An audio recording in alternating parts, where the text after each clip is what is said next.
Cabo Verde is a group of islands in the Atlantic Ocean, off the west coast of Africa. The country is also called Cape Verde in English. It is made of 10 main islands and several small ones.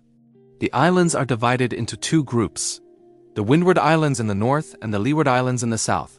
The people of Cabo Verde are known for their music, culture, and strong spirit. The history of Cabo Verde is closely connected to Africa, Europe, slavery, and the sea.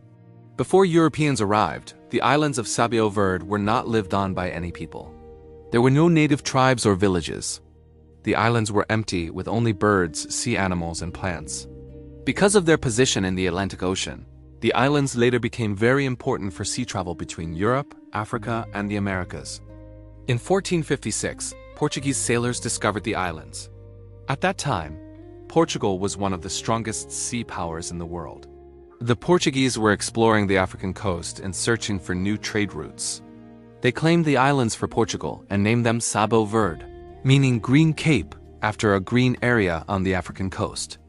The first permanent settlement was founded in 1462 on the island of Santiago.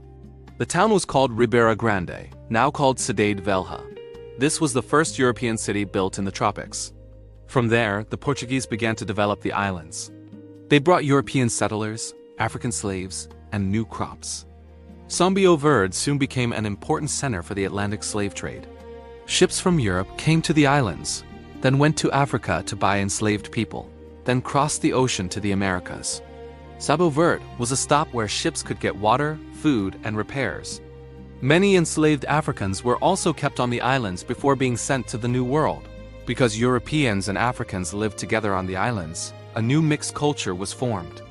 The people became neither fully European nor fully African, but a mix of both.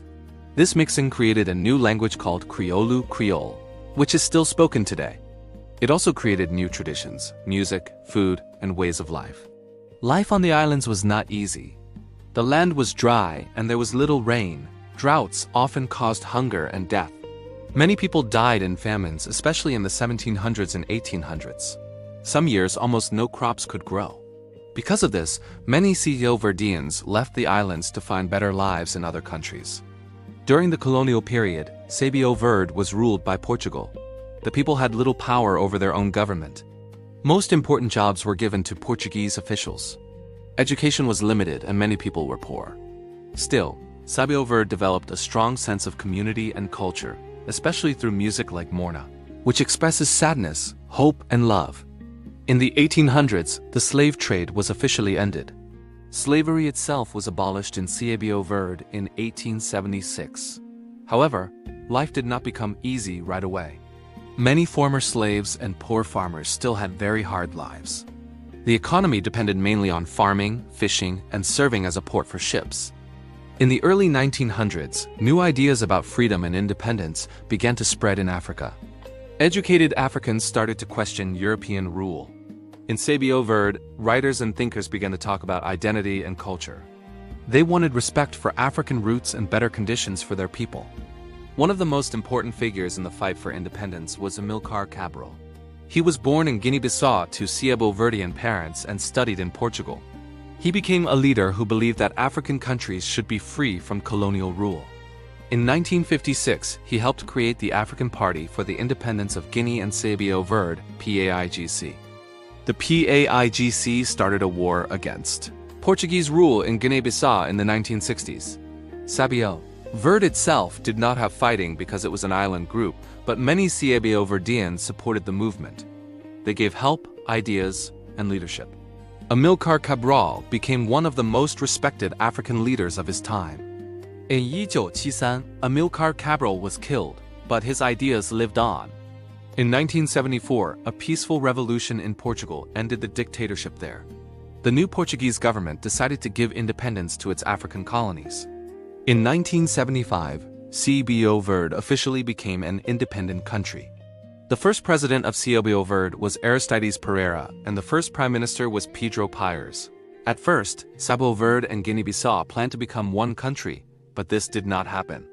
They became separate nations. Cabo Verde chose a one-party system at first, led by the PAICV party. After independence, the country faced many challenges. There were few natural resources, little water, and a small economy. Many people still had to leave the country to find work abroad. But the government invested in education, health, and stability.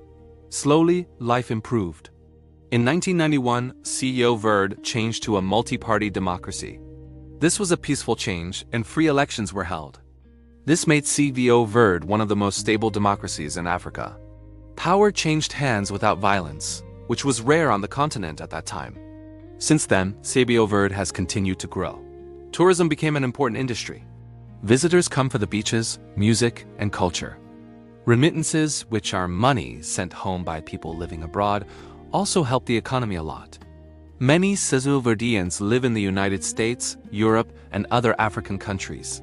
Today, Cabo Verde is known for its political stability, freedom of speech, and strong cultural identity.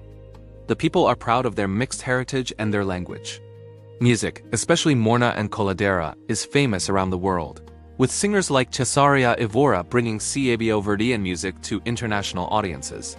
The history of Cabo Verde is a story of the sea, of suffering and survival, of mixing cultures, and of the long journey from colony to independent nation. Even though the islands are small and the land is dry, the people have built a strong country with a rich soul.